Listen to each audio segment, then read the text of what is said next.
So, what's up mga ka-idol? Meron naman po tayong may babahagi ngayong araw. Ito yung Cabuan Island, isa po sa mga tourist spot po ng Claver, Surigao del Norte.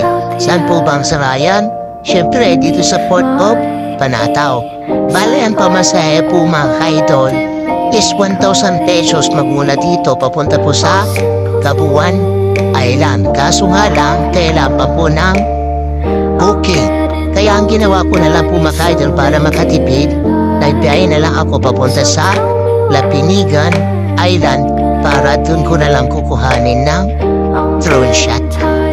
At eto na nga mga ka-idol, pabiyahe na po kami para i-view po yung magandang tanawin po ng Cabuan Island.